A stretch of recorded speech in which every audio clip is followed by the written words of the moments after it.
Bueno, entonces con lo comentado anteriormente, podemos ver este código que está aquí en las notas, podemos ejecutarlo y podríamos analizar por qué tenemos esta salida, ¿no? Entonces hay que analizar este código y ver por qué tenemos esta salida, ¿no? ¿Ok? De manera similar, aquí hay una tabla en donde aparecen casi todos los métodos. Solo falta el método extend. Entonces, si recuerdan extend, cómo funcionaba, hay que agregarlo a esta tabla, ¿no? Esta tablita es como un resumen de los métodos. Y bueno, tenemos aquí más código. Ejecutamos y bueno, aquí nos dice, tenemos una cierta eh, una cierta salida correspondiente a este código, ¿no? Si hay dudas, pues me las pueden hacer saber. Y bueno, hay que contestar estas preguntas y hacer una autoevaluación. Y bueno, entonces vamos al siguiente tema. Bueno, para este siguiente tema hay que ver qué pasa con el append y qué hay con la concatenación. Entonces es algo muy sutil, ¿ok? Entonces podemos ir aquí, darle next, tenemos una cierta salida, pasó algo en nuestro código, hay que analizarlo, después podemos reproducir otra vez este código y ver qué pasa con la variable, y podemos ver este código y ver qué pasa con la variable, ¿no? Y después hay una serie de listas, ¿no? Una pregunta y hay que contestar. Entonces, para que puedan analizar esta parte, yo voy a explicar en Canopy qué pasa con el append y la concatenación. Entonces, recordemos que si tenemos una lista de elementos,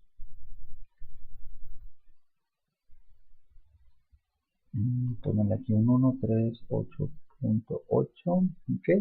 Y entonces concatenar no era más que agarrar y crear nuevas listas a partir de dos listas que conoces. Entonces, por ejemplo, 9,76. Entonces, lo que hace la concatenación es de que utilizas el operador más y te genera una nueva lista, ¿no? Aquí está, te genera una nueva lista. Lo que haces es de que tienes una lista y le vas a pegar los elementos de otra lista.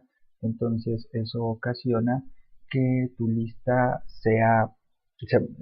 tu lista A. Bueno, en este caso voy a ver la lista. La lista no la he modificado porque no la reasigné como variable. Nada más lo que hice fue de que esta lista le agregué el valor 9,76 con concatenación.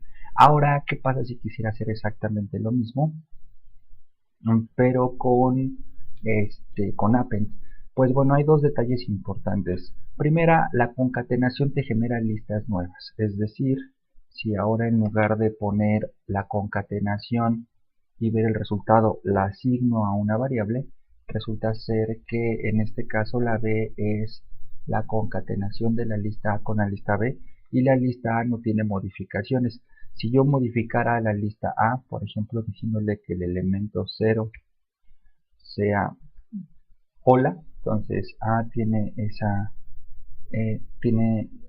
ahora estos elementos porque modifique el elemento 0, y B tiene los elementos originales porque la concatenación te genera listas nuevas. Pero resulta ser que el append te agrega cosas a una lista y modifica la misma lista. Entonces, si recordamos, yo concatené en esta parte a la lista A, que era el 1398.8, le concatené el 9 y el 76. Si lo quisiera hacer con append, lo tendría que hacer de la siguiente manera: 9 y 76. Entonces, ahora la lista A tiene el 9 y el 76 como elementos finales, pero la lista A se modificó, es decir, la append agrega cosas al igual que la concatenación, pero la concatenación genera listas nuevas, el append altera una lista. Entonces aquí hay que tener mucho cuidado. Si yo me regreso originalmente a lo que era mi lista A, tengo por aquí, ahí está, A. Entonces, por ejemplo, ¿qué hubiera pasado si yo tengo lo siguiente, ¿no? Yo tengo 9,76. Hay que tener cuidado en esta parte. Si yo hago esta instrucción en concatenación, si yo a la lista A le quiero agregar cosas, ya sea reasignando la variable A o creando una nueva variable, pues la concatenación es pegar listas, entonces lo que yo pego tiene que ser listas. Se genera una nueva lista en donde los elementos es pegar estas cosas, ¿no? Los contenidos de la lista. Pero si yo hago esto, observen qué pasa. Se agrega a al final lo que pongo como argumento del append, pero lo que yo puse al final fue una lista, ¿no? Es diferente poner agrega el 9 y agrega el 76, esto genera estos dos elementos, a decirle agrega la lista 9 y que tiene el elemento 9 y el elemento 76. Entonces hay que tener ese cuidado, ¿no? Voy a ponerle pop de a.pop. Si no le especifico argumento, me regresa el último elemento y al regresármelo lo saca de la lista A es esta. Y si yo quisiera agarrar la lista A y modificarla, podría poner A más 9,76. Ahí está. Entonces A tiene al elemento 9 y 76. Esto es con concatenación. Esto es con append. Si yo quisiera generar lo mismo con append que con la concatenación, entonces necesitaría hacerlo por partes, ¿no? Agrega el 9, agrega el 76, porque si lo hago como lista, pues me agrega la lista al final. Entonces, ese es el detalle que hay que tener cuidado con el append versus la concatenación. Y ya con eso podrían ustedes resolver esta parte, ¿no? Que está aquí, que está ahí en la página del curso. Aunque podrían resolver esta parte de aquí, ¿no? ¿Por qué pasa esto? Bueno, ahora vamos a ver cómo puedes utilizar el for con las listas, ¿no? ¿De qué se trata todo esto? Tenemos este código, lo ejecutamos y tenemos esta salida. Tenemos este código, lo ejecutamos y tenemos esta salida. La idea es de que tú puedas entender este código con lo que les vamos a explicar a continuación en el video. Tenemos este código y te genera esta salida. Y tenemos este código y te genera esta salida.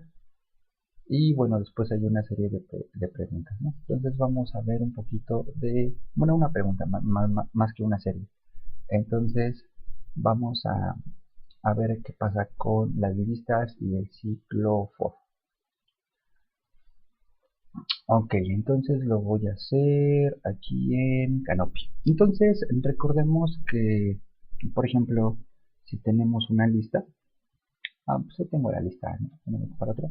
Entonces recordemos que el for es un ciclo en donde la manera en la que funciona es que la variable que tú pones entre el for y el in, en este caso la x, toma todos los valores en tu elemento iterable. O sea, algo iterable puede ser una lista o una cadena de caracteres.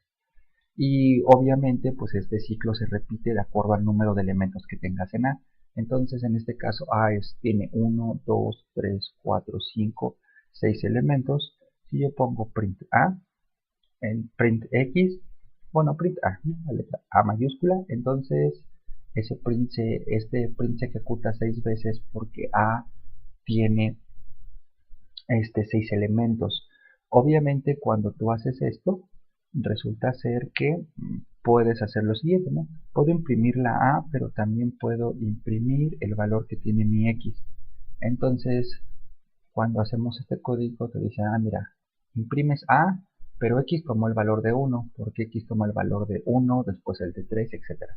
Entonces, A y 1. Después vuelve a entrar al ciclo porque la lista A tiene otro elemento que era un 3. Imprime A y luego el elemento que es 3. Luego vuelve a imprimir A y 9, luego a 8.8, luego a y 9, luego a 76. Porque este ciclo, estas instrucciones se repiten tantas veces como elementos tenga yo en mi lista. Entonces, así funcionan los ciclos for, ¿no? Tú puedes poner algo iterable. Entonces, como un paréntesis, voy a poner aquí la Y. Y bueno, eso no tiene que ver con listas, pero bueno, haciendo cosas del ciclo for, ¿no? O sea, aclarando cosas sobre el ciclo for. Entonces, por ejemplo, si tú pones print A, en este caso la A se imprimirá 4 veces porque el elemento iterable en este caso es una cadena de caracteres que tiene 4 elementos, por lo tanto el código dentro del ciclo se repetirá 4 veces y pues en esas 4 veces le dices que imprima la letra A, pero de manera similar tú le puedes decir que imprima el valor de y obviamente pues tenemos la siguiente salida: AC, AA, AS, AA, porque Y toma los diferentes valores del elemento iterable, es decir, primero Y vale C, luego Y vale A, luego Y vale S, luego Y vale A. Entonces esa es la manera en cómo utilizas tú el for. Pones elementos iterables, cadenas o listas. En este caso voy a trabajar con listas. En particular hay una instrucción que es range, que funciona de diferentes formas, y range te genera listas de elementos enteros. Entonces es común que tú, cuando estés trabajando con for, lo hagas mediante range, porque range genera listas. Entonces, por ejemplo, lo que está pasando es de que X toma los valores del range. Si yo le pongo print X, pues voy a ver que primero X vale 0, después X vale 1, después X vale 2, después X vale 3. Como ya no hay más elementos en mi lista, pues se sale del ciclo for. Entonces es lo que genera. Entonces a veces uno quiere repetir código dependiendo de cuántos elementos tengas en tu lista, pero a veces también te importa el elemento que esté en tu lista. Entonces, ¿a qué me refiero? Por ejemplo, si ese tiene la palabra camión, tiene la palabra casa y tiene el elemento 4.5, entonces, por ejemplo, me gustaría recorrer a la lista. Entonces, por ejemplo, digo for x in s. Entonces, me gustaría recorrer a la lista por elemento. ¿A qué me refiero por elemento? De que yo quiero saber cuál es su contenido. Cuando es su contenido, lo que tengo que hacer es poner exactamente la variable en donde guardé mi lista. En este caso la guardé en S.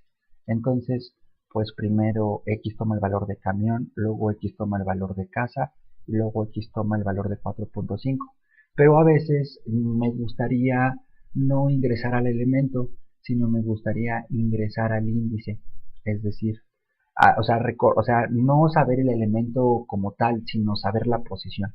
Entonces, pasa lo siguiente: siempre que quieras hacer eso, observa que tu lista tiene longitud 3, en este caso la S, y los índices van como 0, 1 y 2. Es decir, resulta ser que siempre que quieras conocer los elementos de una lista mediante su índice, entonces lo que tienes que hacer es generar los índices.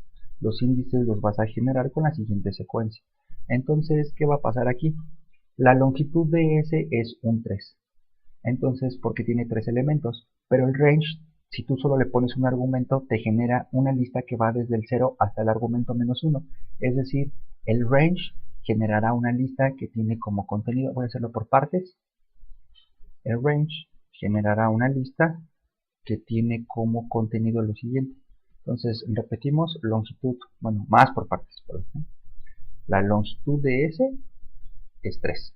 Entonces, si hacemos un range, porque tiene 3 elementos, de la longitud de la S, me generará una lista con el elemento 0, 1 y 2, que precisamente estos elementos coinciden con las posiciones, con los números de índices que tiene S. Este es el elemento 0, este es el elemento 1 y este es el elemento 2. Entonces, una manera alternativa de recorrer una lista cuando así lo necesites es hacerlo por índices, es decir, la longitud de S, y entonces le voy a decir que imprima, pero que imprima cada elemento de la lista. Como quiero recorrer la lista por índices, le voy a decir que la lista S me imprima de la lista S el índice I.